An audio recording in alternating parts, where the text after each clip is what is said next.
அதாவது நண்பர்களே, வாழ்க்கையில் வந்து பிரச்சனை வரலாம். ஆனால் எதிர்பார்க்காத சமயத்தில் ஒரு பிரச்சனை வந்து எனக்கு 2000 ரியால் வரைக்கும் இன்றைக்கி செலவு வச்சு விட்டுருச்சு. அது என்னங்கிறதா இந்த வீடியோ உங்களுக்கு நான் ஷேர் பண்ணிக்க போகிறேன். ஸோ முடி அப்படி இருக்குது அப்படின்னு யாரும் இது பண்ண வேண்டாம். ஏன்னா பின்னாடி காற்று அடிக்குது அப்படிங்கிறதுனால முடி வந்து கலைஞ்சிட்டு இருக்குது. ஃபஸ்ட்டு என்ன பிரச்சனை அப்படிங்கிறத சொல்கிறேன். நான் ரீசெண்டாக ஒரு 15 நாள் முன்னாடி ஒரு வீடியோ போட்டிருந்தேன், என்ன மொபைல் வாங்கலாம் அப்படின்ட்டு. அதுக்கு நிறைய பேர் கமெண்ட் பண்ணியிருந்தீங்க, இந்த மொபைல் வாங்குங்க அப்படின்ட்டு. அந்த சமயம் வந்து நான் வச்சிருந்த பட்ஜெட்டோட நிறைய பட்ஜெட்டை என் கையில் வச்சுருந்தேன். ஸோ நல்ல ஒரு ப்ரீமியமான மொபைல் எடுக்கலாம் அப்படின்ட்டு நிறையவே வச்சுருந்தேன். தென் மொபைல் எடுக்குவான்னு யோசிச்சு பார்க்கும்போது என்ன ஆயிடுச்சு அப்படின்னு பார்த்தீங்கன்னா, எனக்கு இருக்கிற கமிட்மெண்ட்ஸ், அதனால அந்த கடனை வந்து அடைச்சிடலாம் அப்படின்ட்டு இருக்கிற காசு ஃபுல்லாக போட்டு யார் கொடுக்க வேண்டியது இருக்கோ அதெல்லாம் கொடுத்துட்டு, சில பேர் என்கிட்ட கடன் கேட்டிருந்தாங்க, அவங்களுக்கும் நான் கொடுத்து வச்சுருந்தேன். ஸோ இப்படி இருக்கும் பட்சத்தில் திடீர்னு 2 டேஸ் முன்னாடி என்ன ஆயிடுச்சு அப்படின்னு பார்த்தீங்கன்னா, நான் ரியாத் போயிட்டு வந்ததுக்கப்புறம் என்னோடய மொபைல் வந்து ஒழுங்காக இது பண்ணலை மீனிங் சிம் வந்து விட்டு எடுக்க ஆரம்பிச்சிருச்சு. திடீர்னு நெட்வொர்க் டவர் வருது, திடீர்னு வரல அப்படிங்கிற மாதிரி ஆயிடுச்சு. ஸோ இப்படி இருக்கும்போது நேற்று திடீர்னு ஃபார்மசிக்கு வந்து மினிஸ்ட்ரியிலேருந்து ஆள் வந்துட்டாங்க. ஸோ இப்படி வந்திருக்கும்போது அவங்க வந்து எல்லாரோட இக்காமாவும் செக் பண்ணும்போது என்னோட இக்காமா கேட்டாங்க, உன்னோட எக்ஸ்பைரி டேட் என்னன்னு கேட்கும்போது நான் அப்சர் ஓப்பன் பண்ணலான்னு பார்க்குறேன். அப்சரில் ஓடிபி வந்து ரிசீவ் ஆகலை. காரணம் என்னென்னா, சிம் வந்து எடுக்கலை. நானும் சிம்மை கழட்டி போட்டேன், வரவே இல்லை. கடைசி அப்படி இப்படின்னு பார்த்து காட்டியாச்சுன்னு வச்சுக்கோங்களேன். இது போக இப்போ இன்றைக்கி காலையில் டோட்டலாக என்னோடய சிம் வந்து எடுக்கவே இல்லை. சிம் எடுக்கலைன்னா 2 சிம்மே எடுக்கலை. ட்ரே வந்து போயிடுச்சா இல்லை நெட்வொர்க் இஷ்யூ ஆகிட்டா என்னங்கிறது தெரியல.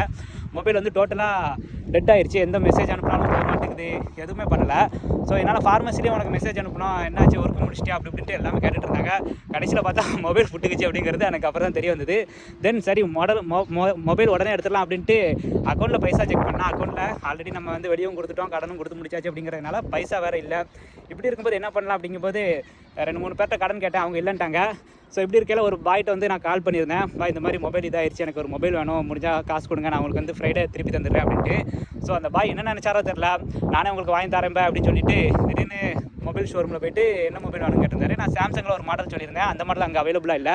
அதனால் மோட்டரோலாவில் ஒரு மாடல் இப்போ ரீசெண்டாக நான் பார்த்து வச்சுருந்தேன். ஸோ இதை எடுத்தாங்க பாய் அப்படின்னு சொல்லியிருந்தேன். ஸோ அவர் என்ன நினச்சாரோ தெரில, உடனே எனக்கு இந்த மொபைல் எடுத்துட்டார் ஜரீரில் போயிட்டு. ஸோ மோட்டரோலா H70 இதை வந்து எடுத்துகிட்டு வந்திருக்காரு, 512 GB. ஸோ இந்த மொபைல் தான் நான் இனி யூஸ் பண்ண போகிறேன். ஸோ நான் கேட்ட உடனே போய் வாங்கிட்டு வந்து எனக்கு கொடுத்துட்டாரு. ஸோ இதை வந்து நான் இன்னும் அன்பாக்ஸ் பண்ணல, ஏன்னா இதை வந்து எனக்கு மனசுக்கு ரொம்ப பிடிச்சவங்க இங்கே இருக்கிறாங்க, அவங்கள வச்சு தான் அன்பாக்ஸ் பண்ணணும் அப்படின்னு வச்சுருக்கிறேன். ஸோ இந்த மொபைல் எனக்கு வாங்கி கொடுத்தாரு. பட் என்னோடய பர்சனலான சாம்சங் மொபைல் என்னன்னு தெரியல, இப்போ காலை வாரி விட்டுச்சு அப்படிங்கிறதுனால ஒன்றும் பண்ண முடியல. பட் ஒரு வழியாக புது மொபைல் வாங்கிட்டேன். இதோட ப்ரைஸ் வந்து 1900 ரூபா சொன்னிருந்தார். கிட்டத்தட்ட 2000 ரியால் டோட்டலாக காலி ஆயிடுச்சு. ஸோ பைசா இருக்கும்போதே ஒரு பொருளை வந்து நம்ம வாங்கிடணும் அப்படிங்கிறது இந்த வீடியோ மூலிமா நான் சொல்ல வரேன். So tata. இனிமேல் இந்த மொபைலை நான் ஒரு அன்பாக்சிங் வீடியோ எடுத்து பார்க்கலாம்.